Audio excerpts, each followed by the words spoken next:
A lot of people have made money on gold this past year. It's up over 43% the last 12 months, but there's a huge burden on you if you make money off of gold. You're paying a 28% long-term capital gains rate. If you make money selling stock or real estate, you're paying 20% maximum federal long-term capital gain rate, but it's a higher rate when you're making money on precious metals, which are deemed collectibles, that get this ridiculous higher rate. But I've got a solution. There is a loophole strategy on how you can pay zero tax on your precious metals gain. I'm Matt Sorensen.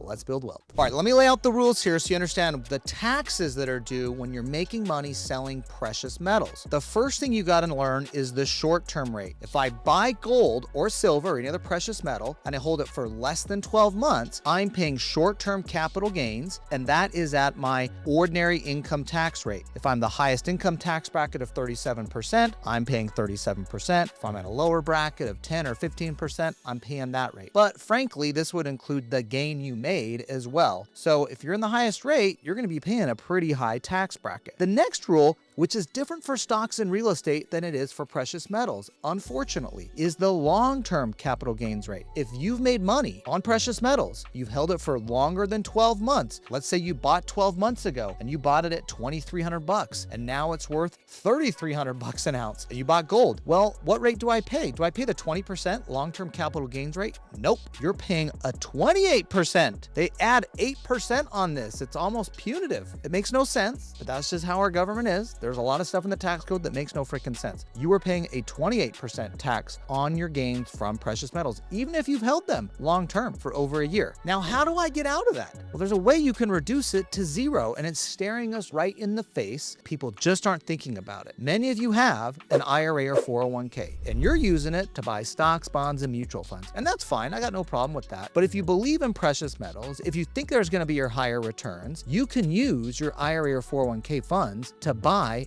actual physical precious metals. I'm going to go through the rules here today, but that same treatment I get with, let's say, a Roth IRA when I buy stock, or even I buy real estate, by the way, and I get a gain, that goes back into my retirement account. I pay no tax. And when I pull the money out later on at 59.5 in retirement, it comes out totally tax-free. So if you believe in precious metals, and if you believe that's a way to build wealth, let's use the most tax-efficient vehicle out there, IRAs and 401ks, and let's use a Roth IRA to do it. I'm going to break that down here in the video. We're going to go through how do I do that. You're not going to do it at Fidelity. Okay, how do I actually do that? It takes a self-directed IRA. It's what our company does every day here. Also, what metals qualify? I'm going to go through the qualification rules. Not all metals qualify, but some do. Most of the popular ones you may be thinking about or already investing in personally, paying 28%. Most of those metals are probably going to qualify. And then third, you got to talk about the storage requirement. There's some storage rules and requirements the IRS has when your retirement account owns precious metals. That's a little different than when you personally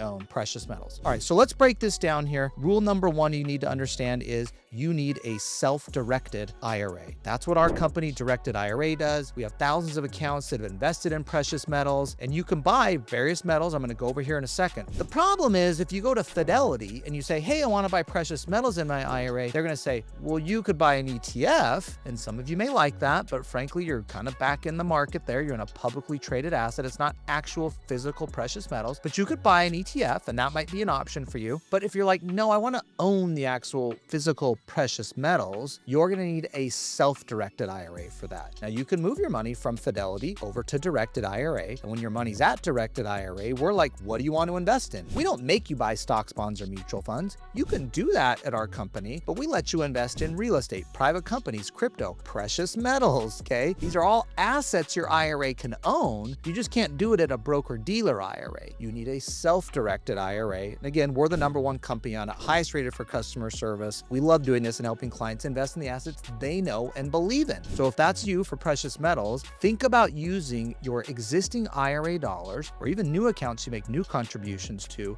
go and buy and invest in the assets you know and love. If you're invested in an ETF or a mutual fund you don't believe in and you're not excited about with your current IRA, stop doing that. Why don't you invest in the assets you know and believe in, or maybe get some diversification? Okay, I just want you to take another look at this and know this is an option. Wall Street's not telling you this. Why is Wall Street not telling you this? They don't want you to move your money off the Wall Street IRA to buy the brokerage product they're selling you over to a self-directed IRA where you're in charge and deciding what you want to invest in. So we got to get over to a self-directed IRA. If you go to directedira.com, we have a lot of resources on this, on precious metals over at our website. I've written an entire chapter in my book on how to buy precious metals and the precious metals that qualify. I'm not about investing and when to buy or not. I'm just saying if you're already good at that and know this asset class and want to be exposed to it, you love precious metals, I'm just saying you can do it in your IRA. We're the experts on making sure it's done properly and using retirement plan funds that when you make money buying and selling precious metals, you get to keep every penny of it. If you're using the Roth account, there's no tax when you sell. And when you rebuy and sell again, no tax. You keep all of the gains and get to reinvest every penny. When the money comes out at retirement, there's no tax on the way out. All right, rule number 2.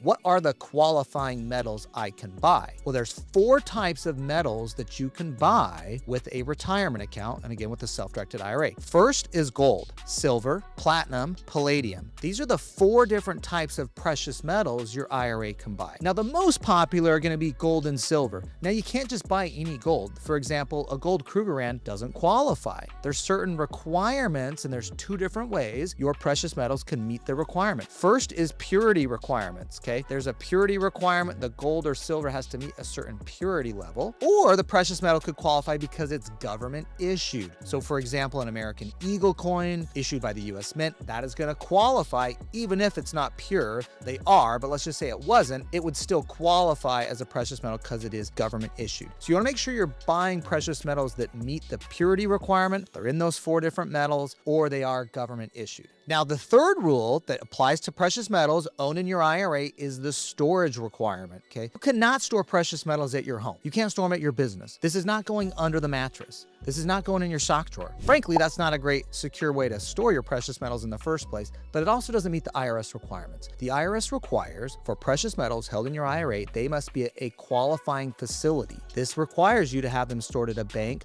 a credit union, or a trust company. We are a trust company, but we use another trust company that has high levels of security, and that's all they do is store precious metals to hold and store our clients' precious metals owned by their IRAs. Now, there's cases of people who tried to store precious metals at their home that were owned by their IRA. They've lost in tax court. It's very clear. You cannot do this. Despite a lot of the ads and the commercials, you might hear to the contrary. It is not acceptable to store precious metals at your home. Now, what happens if you violate this storage requirement is those metals are deemed distributed from your IRA. So let's say, for example, your IRA owns $100,000 worth of gold and you're storing that at your home. You get audited. The IRS is going to say, all right, that $100,000 worth of precious metals is distributed from your account. If you're under 59 and a half, you're paying a 10% early withdrawal penalty. If this was a prior year when you first stored it and you didn't get audited till later, they're going to make you go back and amend all prior tax returns, pay an accuracy-related penalty of 20%. It just becomes disastrous. Okay, you just don't want to violate this rule. Make sure you're complying with it and storing it properly. Now, the 3 points here on owning precious metals with your IRA. It takes a self-directed IRA to do it. Directed IRA happens to be this company. And the reason you're doing this is 28% tax when you sell precious metals. Even long-term capital gains rate is 28% on gains for precious metals. When you do it in your IRA, tax rate 0. Second rule, you must make sure that the precious metals are qualifying metals when you're using your IRA. That includes gold, silver, platinum, and palladium. They either have to meet the purity requirement, which a lot of precious metals do, or be government issued. For example, American Eagle coins. And the third requirement is you must store them properly. We're not doing home storage. We're storing them at a qualifying facility that is safe and secure to meet the IRS requirements, but also to make sure that these are safe and you're not going to get robbed in the middle of the night. Those are the 3 rules to properly own precious metals in your self-directed IRA and avoid taxes on the gains, build wealth in an asset class you know and believe in, and that, my friends, is how you do precious metals